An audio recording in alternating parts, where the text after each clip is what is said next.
Shalom. Salam bahagia bagi kita semua, sahabat yang kami cintai.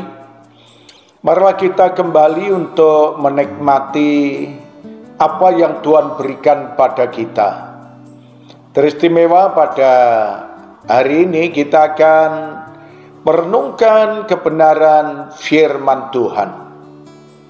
Jadilah bijak seperti orang benar, dan jangan seperti orang fasik.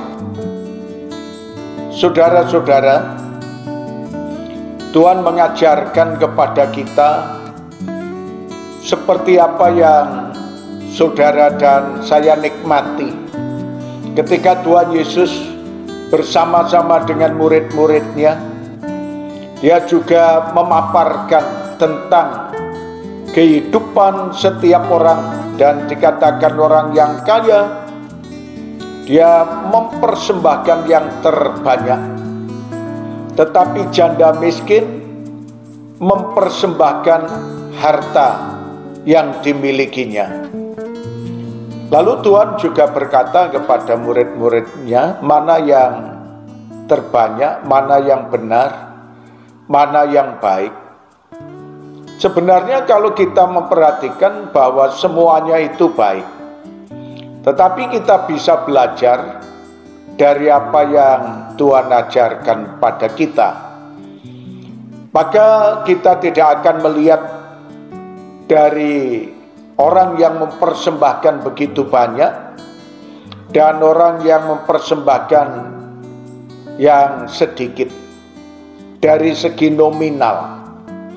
Maka apa yang Tuhan ajarkan dalam kitab Amsal pasal 24 ayat yang ke-15 sampai dengan ayat yang ke-16.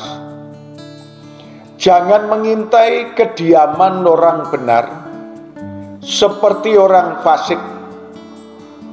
Jangan merusak rumahnya, sebab 7 kali orang benar jatuh, namun ia bangun kembali.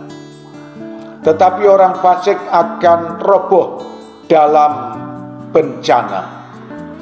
Saudara sekalian, ketika saya merenungkan apa yang Tuhan ajarkan kepada kita tentang kehidupan umat manusia, orang hanya melihat kalau seseorang memberi, yang dilihat adalah jumlah atau nominalnya.